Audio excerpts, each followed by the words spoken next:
Good morning, ladies and gentlemen. Thank you for waiting. Welcome to the video conference on the announcement of results for second quarter 2023. If you need simultaneous translation, this tool is available on the platform. To this end, click on the interpretation button on the globe icon on the bottom part of your screen. You can choose whether to listen to Portuguese or English. For those of you who want to listen to English, you can click on mute to get the original audio. This video conference is being recorded and will be made available on our site, where you'll also find the full material on the announcement of the results. If you want to make any comments, click on the chat icon. To ask questions, click on the Q&A icon on the bottom part of your screen and write your question to the chat, and it will be in line. And the questions will be read live by Cristiano Grangieri, Executive Manager, and also by IT Specialist. The questions will be answered by the board, the Executive Board, right after the presentation. If any comments that can be made during the conference on business perspectives, etc., these are the premises of the company's management, and information is also, current information is also available. Future performance on future, everything relates to future events, and regardless of circumstances that may occur, investors must understand that general economic conditions and market conditions can have an impact on TAESA's futures, which might materially differ from current results. And now I will grant the floor to Cristiano Tanger to start the video conference. Good morning, everyone. Welcome to the presentation of results for second quarter 2023. It's a great pleasure to welcome you, to show you our results. I would like to remind you that you're going to ask questions during the presentation. To this end, please use the Q&A functionality on your platform. After the presentations, we will clarify any doubts if they appear. And we hope that you enjoy this video conference. Well, very well. Let's begin by slide number 3. We also always like to highlight our mission, vision, and values are part of all our presentations, whether they're internal or external presentations. This is a way of keeping all the mission, vision, and values present in our mind, as well as attract the interest of our stakeholders. Our mission is to connect Brazil with safe and reliable energy. Our vision is to be the electric power transmitter with the highest value for society. And we also have fundamental values, which is to look after people, act with integrity, building up trusting relationships. We always search for excellence in everything we do. So TAESA is made up of us, and therefore we all have a leading role, which is responsible for the company's success. Moving on to the next slide, slide number 4. We always show the progress of our sustainability program, which was one of the crucial pillars for the continuity and perpetuity of our business. And the major project under the sustainability pillar is our TAESA Integrated Management System, the acronym of which is SGIT in Portuguese. The SGIT system encompasses the certification of 4 ISO standards, which are 9001, 14001, 45001, and 55001. And all of this is aligned to our strategic planning.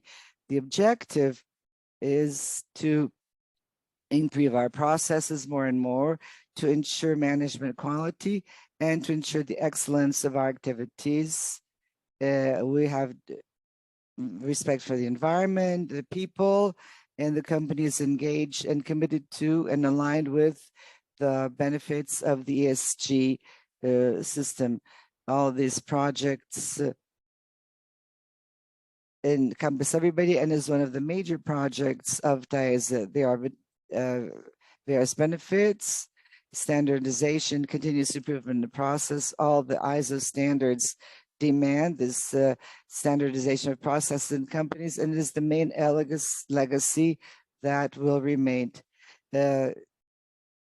Continuous improvement is always meets the ISO standards. The increase of productivity, efficiency, and competitiveness is something also important under our SGIT system. And this is something important which will allow us to continue our business and will allow us to find opportunities that will aggregate more value to the company. Another important issue is that we focus on results through the reduction and mitigation of risks, of operational risks. And this system always establishes better integration between areas and processes. And this entails the commitment of the leaders and complying with legal requirements. And we also have a commitment, as I said, to the legal requirements. The company concentrates its processes and activities to get as much value from the company's assets, thus contributing to the results, thanks to its compliance with legal requirements. And SGIT, which is this integrated management system, reinforces the company's values, which are part of the company's policy. The policy is available on the site. In addition, this system strengthens our brand and strengthens its relationship with our interested parties. And all this is done to meet the needs and expectations of all the all the stakeholders. Now, a quick overview of the advances. We'd like to highlight some actions. First of all, we've revised all the processes of the company, and this includes our value chain and all the rules that govern this process, searching to spur all the activities that are carried out by all the areas in their daily work. We also consolidated and improved the indicators that are related to meeting the needs and requirements of the stakeholders. This is exemplified by maps and follow-up. We also conducted internal audits focused on the 4 ISO standards that we mentioned previously. And this allowed us to evaluate risks and possibilities. We also conducted a survey of opportunities to improve the processes. This included the risks and opportunities related to the company's key processes. And of course, this entailed controls and the efficacy of operations. At present, we're working on the evaluation and implementation of the opportunities identified to improve the process. We also conducted the certification audits, and then we obtained the 4 ISO standards, which are a very important point among the benefits that we pointed out in the previous slide. Our intention here is to have a full certification of these 4 standards until next year, and this has entailed hard work, but we understand the benefits will be transforming elements and will be very good for TAESA. Going on to slide 6, and prior to going into the actual presentation on the quarter results, we'd like to highlight the new cycle of the allowed annual income, which the acronym of which is RAP. This was published thanks to a resolution of ANEL, and this was published in July, and a new cycle was established for this allowed annual income. This cycle will affect the company starting in the next quarter. What is important to highlight here is the growth of this RAP, of the operating RAP of the company between the 2022 and 23 cycles. And for the cycle 2023-24, the RAP is 4%, which means an increase of 144 million of allowed annual income in the comparison of the cycles, keeping in mind that each cycle begins on July 1st and ends on June 30th of the following year. We all had a loss of income for the 21 concessions of category 2, which accumulated in the last 12 months, and this resulted in a deflation of 4.5%. And there was also an increase in the income for the concessionaires due to this adjustment of the IPCA of the extended consumer price index. We had a reduction of 50% of the category 2 RAP,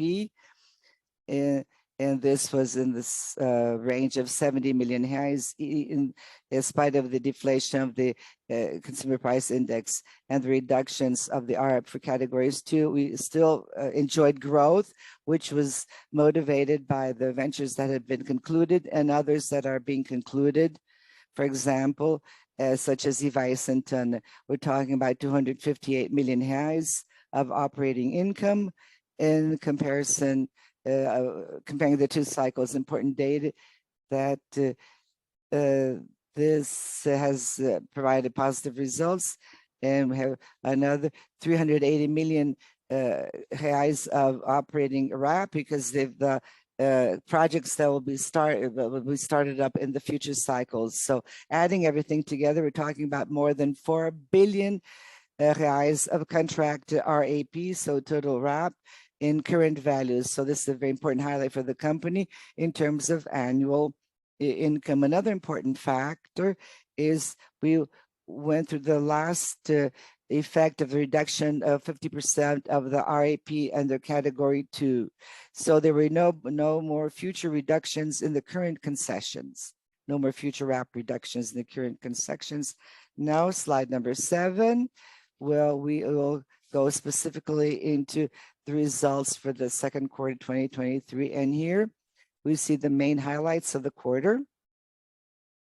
The first highlight is a solid regulatory result with annual growth of 74% of net profit. So in comparing the 2 quarters, this is a very robust result in terms of net profit. We also had a positive impact on the annual growth of EBITDA in this comparison between two quarters, 2022 and 2023. So the growth of EBITDA was 15%, and we had a EBITDA margin of 1.5 percentage points. The next highlight was the increase of cash flow, the drop in the average debt cost, and reduction of the leverage ratio in the quarter. And this had a positive effect on the cash as well as on the operations. The next highlight was the operating efficiency, entailed with the maintenance of high available indexes and the reversion of a variable portion, which was motivated by acts of God. Another very important highlight of the quarter was the startup of the operation of the TAESA concession, which we are allowable income corresponding to 121 million reais. And this early onboarding was a great success, and we will go into more detail at the end of this presentation about the startup of TAESA. And the last highlight is the announcement that entailed the distribution of payments, which is approved by the board of directors, and the value of which was 313.4 million reais, which is approximately 91 centavos per share, where the base data of this payments was August 7th, and the payment itself will be settled at the end of the month, more specifically on August 29th. So these were the highlights on this slide. And now we're going to go to the next slide to go into more details about each of these highlights. So moving on, of the allowed annual income, this quarter was also robust. The company's consolidated net profits closed the period as 633 million reais, which is 13% higher than the previous period. This growth is explained basically by the startup of the first phase of SAESA, which is now managed by TAESA. And this started from the execution of the concession contract. This result was also due to the partial startup of other ventures. And these effects were set off partly by the 50% downturn of our. The company also had a solid performance in annual growth. It was equivalent to 15%, as well as in the year to date. And we came to the end of the 6 years of the month with an EBITDA of more than 1 billion. An important highlight that new projects will provide us with robust operating results. The EBITDA margins grew up, and these projects resulted in efficiencies and compared synergies. A good example is SAESA. I will talk a bit more about SAESA, which is a case of success. The second quarter, the margin was at 84.5%, higher than 83% of the same period in the year before. And the year-to-date margin came to 85.8%, also higher than the margin of the year before. Our operating performance is still very high, at a high level. This small drop, which is here in this index, is due to the sabotage, which we mentioned in the last quarter, and this was had an impact on the variable portion in the previous quarter. And talking about variable portion, it's important to highlight there's the technical issues that happened in the first quarter, also an impact on reversions. The PV of the current year was practical in line with the PV of the previous year. The difference is due to the events that happened in other periods, and we reverted a provision for this semester due to the sabotage that happened in the previous year. This event is, there's a trial on the merit, which was the fall of the towers, and this is treated as an act of God. The PV of last year has provisions of 80, which is much higher than the technical PV of that period. And now we see the opposite with the reversion of this event, and this PV also improved the results of the net profits in the year to date. The net profit also performed exceptionally well.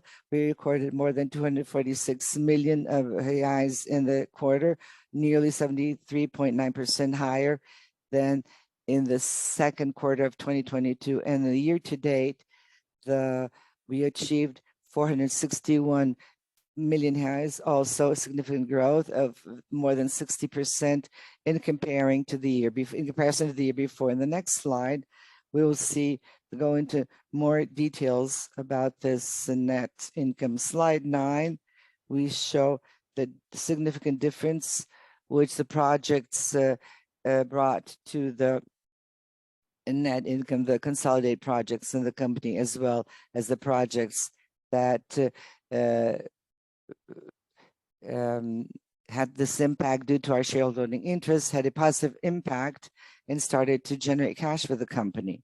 To exemplify, we have SAESA and Santana in the consolidated EBITDA, and the projects Aimorés and Paraguaçu and Ivaí in terms of equity.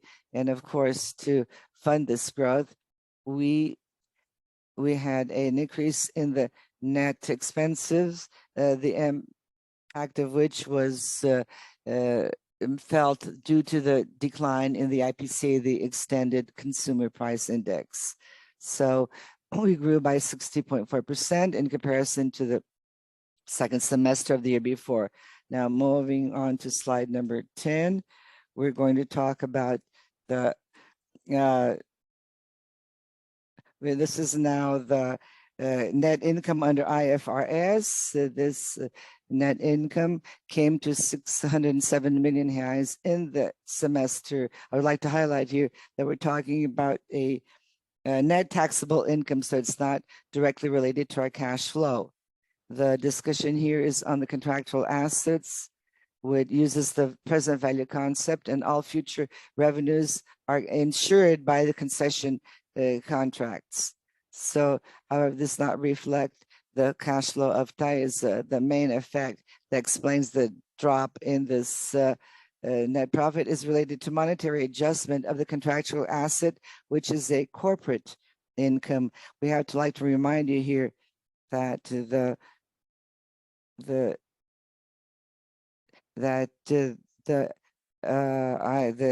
extended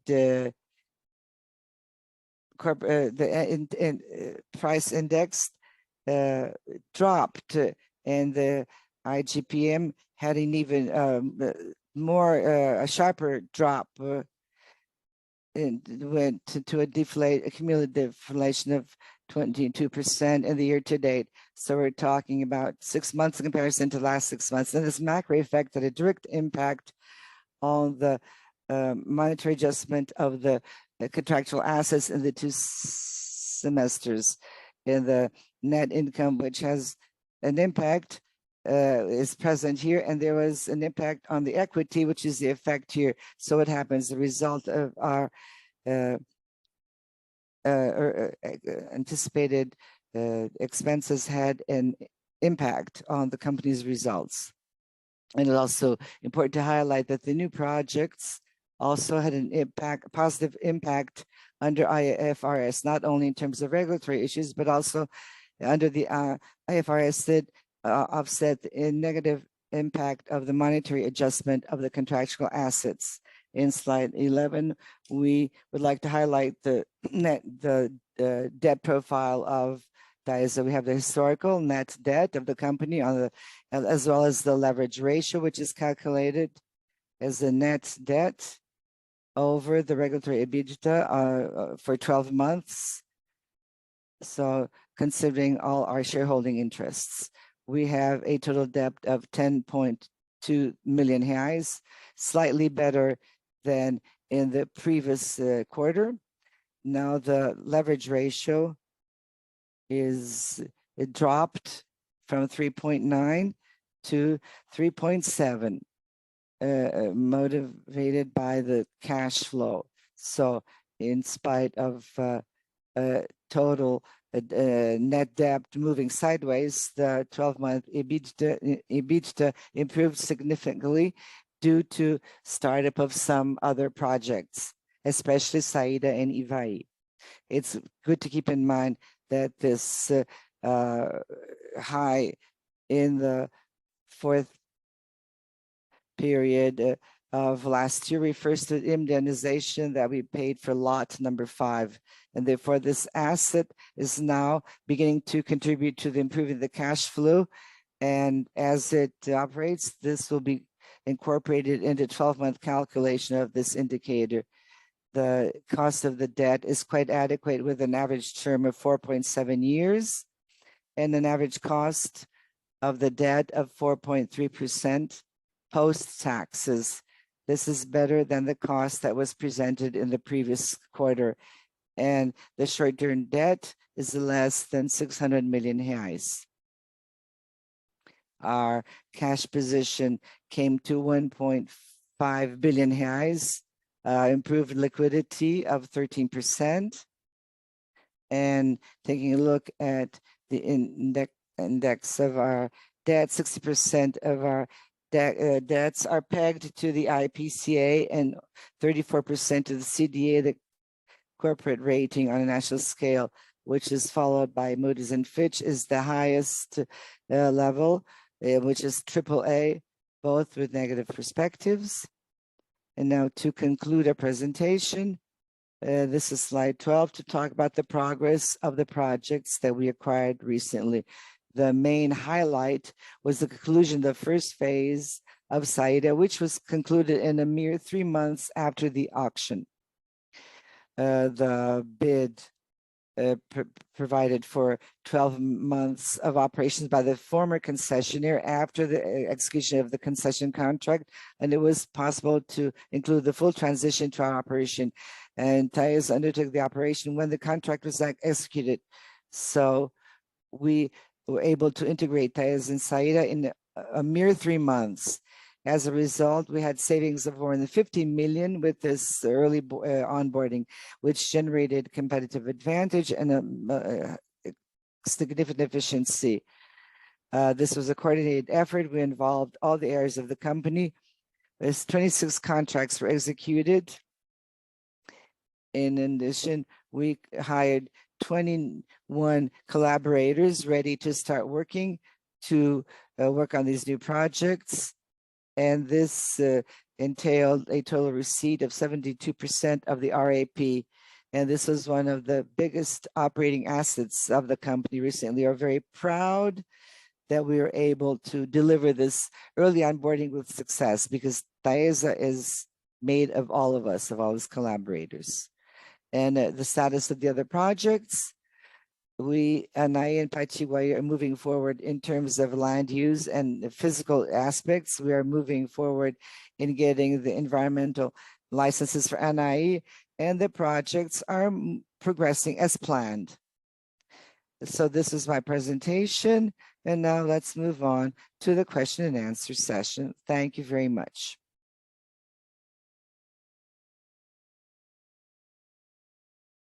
Thank you, Cristiano.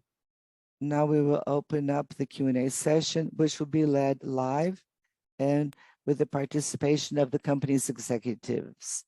To ask questions, the participants should click on the Q&A icon and write your questions, which will be answered accordingly. Very well. Good morning, ladies and gentlemen.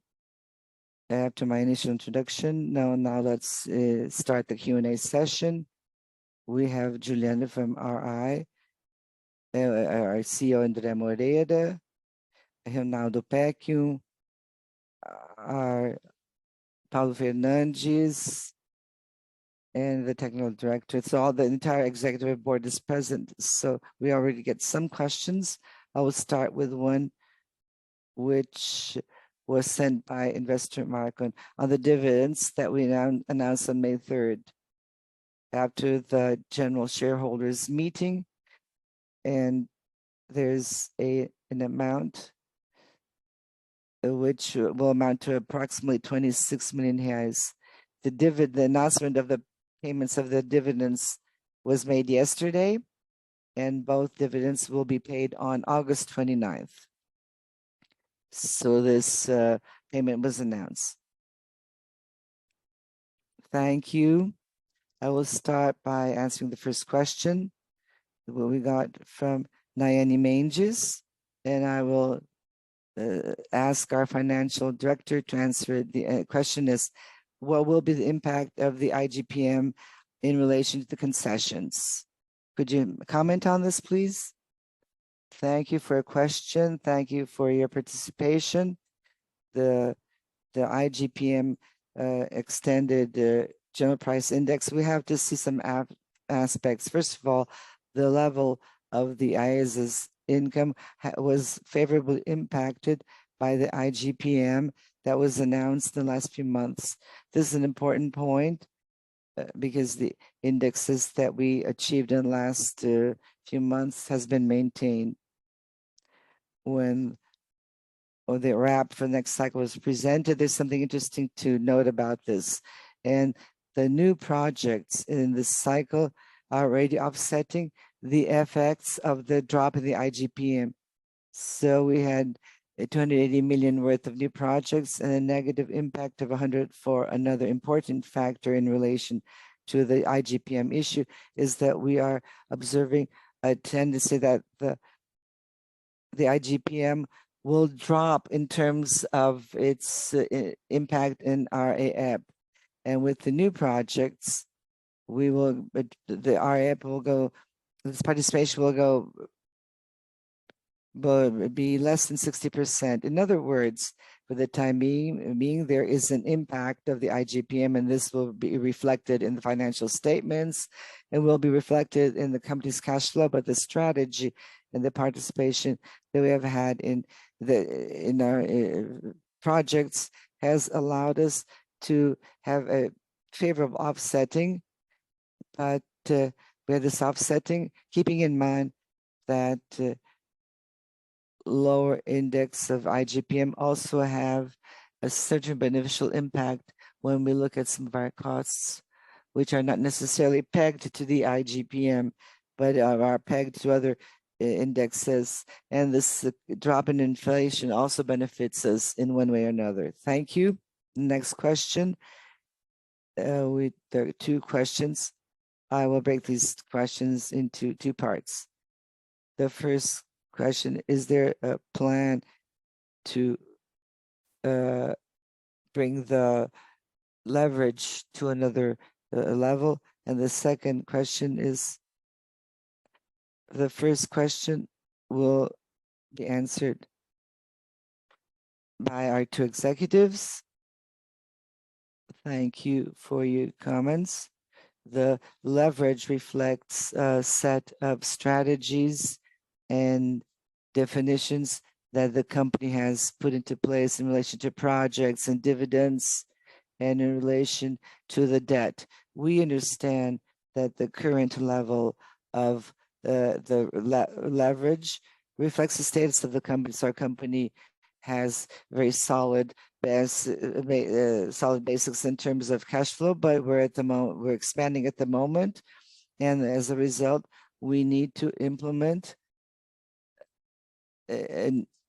new elements together with the dividends policy that has been applied. Having said this, what we have to do is to manage the assets of the company to allow the company to maintain its growth plans and maintain our shares as being attractive in the market, and this management will lead to debt value, which in our opinion will remain very close to what has been the debt level at the moment. And so there's no plan in this respect, and we would not change the company's plans because the plans are very solid. There's a whole strategic planning that is behind this. So the level will remain due to the needs that came up. I'm going to ask Andrea to answer the next question. Good morning. Thank you, Cassie, for your question. I think everything we have done for the company is based on our strategic planning, which is long-term, and the term of which is 10 years. And we have focused to ensure a good balance of our financial discipline. We seek this balance. So this means investment levels, payment of dividends, and debt. And we want to leverage this properly. We have been very careful to maintain this balance at a level which is compatible with our business. So we have done this through cash flow, and this allows for consistent and robust payment of dividends. And we have made many investments recently, and we balance all of this together with the leverage ratio. Now, this is very important. So I'm answering specifically to your question. We are very well positioned, and we have the total support of our board of directors to ensure robust results in the short, medium, and long term. Thank you for your question. And I will return the mic to Juliana. Thank you, Andrea. The next question comes from Julia Zaniolo. Right? Question is, could you comment on the expectations of the dividends for this year with the reduction of the IFRS results due to the impact of the IGPM? What do you expect in terms of payout? Should we expect an impact on the dividend? This question will be answered by financial director. Could you comment on this, please? Thank you. Thank you for your questions. The issue related to the dividends is obviously related to the company's results and the capacity that the company has to generate cash flow. And these macroeconomic issues are part of the context under which the company is inserted. And obviously, we have to manage the company's cash flow together with the projects that we have to get the funding for. But what I can tell you is the company has very solid fundamentals in terms of a robust cash flow. And at this moment, we have just stated the dividends for the first quarter, and we will observe what will happen in the next quarters to then make the decisions accordingly. However, I don't believe we will have great expectations or great variations in relation to what the company has done in terms of being a good payer of dividends based on these fundamentals that are very strong and which the company is based on. Thank you. I will ask a question which is related to the tender. Some people asked us about the tenders and the auctions, and I will say a few words about the auction that was just held in June. We have some upcoming tenders as well up to the end of the years. And what are the perspectives moving forward in our participation in these tenders and bids? I will ask Fabio to say a few words about this. Thank you, Cristiano. Good morning. Thank you for your participation. It's a great pleasure to have you here with us. Very well. In relation to the growth and participation in auctions, our strategic position is very clear and objective as regards maintaining our relevance and our participation. So we want to be very active in the transmission sector. So TAESA, as has already been said in other result announcements, TAESA will always analyze and always dedicate its attention to analyze on an individual way, to analyze each lot and each auction that is run by ANEEL. So we will participate in the future auctions that will take place in December 2023 and in March 2024. These are auctions that have already been given some visibility about its characteristics and the lots. We'll always participate, observing how to allocate capital in this respect. It's always good to keep in mind that TAESA participates in auctions to reward our shareholders and to get this profitability that is in line with our risk perception. And of course, we also pay close attention to the market conditions at the time of each auction. And therefore, in relation to the auction in December this year, the invitation to bid was approved, and but we have approximately 22 billion in terms of investments distributed through 3 lots. The major concentration of this investment is in lot 1, which is and we are been analyzing everything. In 2022, TAESA, as presented by Cristiano when he made the presentation of the slides, we were the winning bidders of a lot that has a technology that is very similar to what is being offered in December. So this provides with the condition of we will be totally familiar and we'll be knowledgeable about this new technology, that will be offered at this slot that I'm referring to, which will go for bidding in December. As for, we do not comment on the bids of our competitors, but we participate and we analyze very carefully each lot, and the financial discipline is adhered to very closely in this respect. So we will participate in the bids, we will analyze everything, and if there's something attractive for our shareholders, then we will announce a bid which will be in line with expected attitude. I think I have answered your question. Yes, I think you mentioned everything. Thank you. Thank you, Fab. The next question from Lucas Fernando Santos. His question is, with robust cash flow, does the company still consider raising funds by going to the stock market? Lucas, thank you for a question. This is under answering. Actually, when we talk about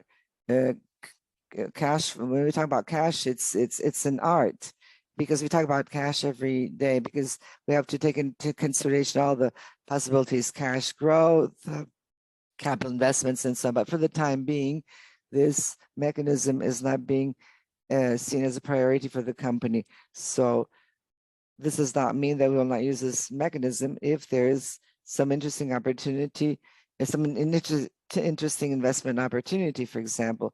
So, but possibly we will use this mechanism to invest in an opportunity that will generate value for the company. Okay, well, many questions on the auctions that are already answered by Fabio. We have a question here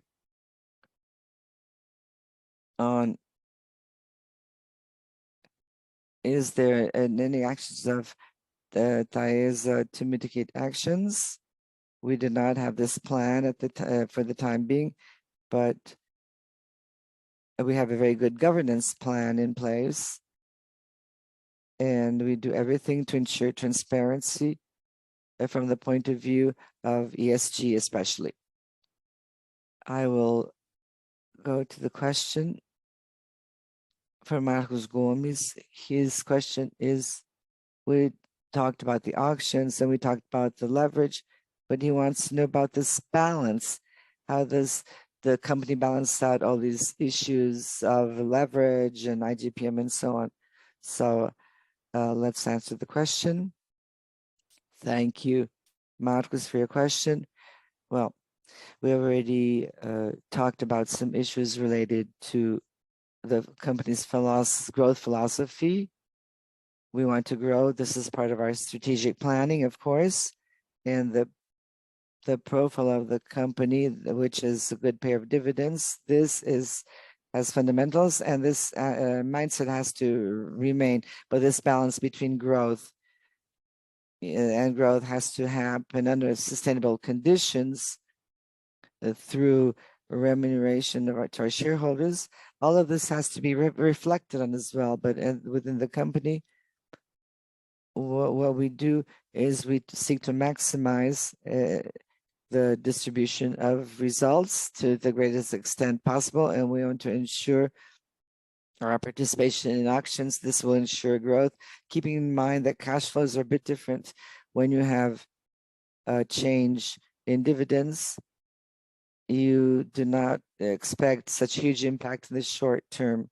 In our participation in auctions, the cash flow is a bit more extended because the company has to prepare for these auctions. So in our opinion, we will continue to analyze everything to ensure good return on investments.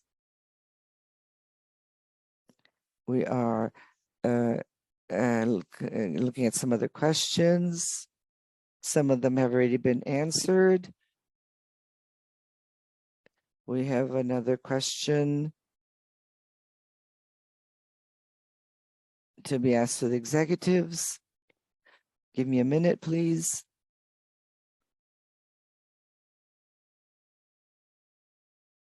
All right. There's another general question which I will ask and that I have to answer. So how do we deal with sustainability? If you want, and if you want to give you more details about our integrated management system project. Thank you for your question. ESG TAESA always seeks to be naturally in tune with the ESG related issues. We think about the greenwashing markets, and so we have various initiatives in this respect.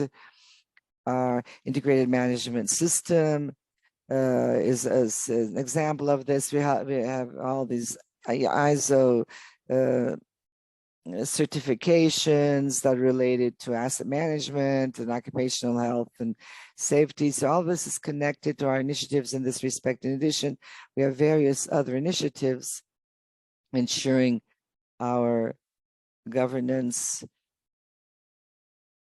which is based on our management system. We have various social projects that we're engaged in. Some of them are very interesting. This is the social elements of the ESG, and we also have many initiatives related to our environmental compensations, especially when we implement new transmission lines. We also have this evaluation of the environmental issues, and we have commitments as well that we honor, and we intend to act with the surrounding communities, always seeking to anticipate any situation that may cause some kind of disruption in these surrounding communities where we implement the transmission lines. Everything is mapped, and we have worked very hard to make sure these projects is under ESG criteria, and all of this is part of our strategic planning. In addition, we have conducted many activities that are related to safety, because safety is a non-negotiable value at our company. We have a hotline for any sort of complaints. So all our systems are very important for our management. We could spend the entire morning talking about our sustainability pillar, because there are many actions that we engage in relation in this respect. But we have a diversity program as well, and this entails many initiatives, and all of this under the UN Global Pact. Our company fully supports 100% transparency. We have internal goals to achieve this. We want to make sure that our actions are totally transparent. So we are very proud of what we have been doing in this respect, because we really are totally in tune with all elements and issues related to ESG. Thank you, Andrea. There's another question to our import director, Luis. The question comes from Fabio Janroyd. What is the company's evaluation on the implementation of energy transmission in direct current?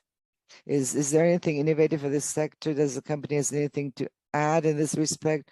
What is the evaluation of TAESA's expertise on this transmission model? Thank you for your question. Actually, transmission is nothing new in Brazil. We already have transmission systems that use this technology. Actually, this kind of transmission is used for long distances, where you have less losses when you use this transmission model. And the big difference of this kind of is the converting substation, which transforms the AC into DC. And this is directly related to the substation of Saída. We recently acquired the substation TAESA, entered this direct current field. And this began with our substation of Saída, which is the differential of this model. We have a transmission line that transports direct current in this transmission model, together with the converting substation, which is a big differential. And we have this, so the site, a substation. It works on under the direct current system, and we have this knowledge, and we're always already working on the operation of the kind of installation. I think we have gone through all the questions. Most of the questions have been answered, but we are always at your disposal.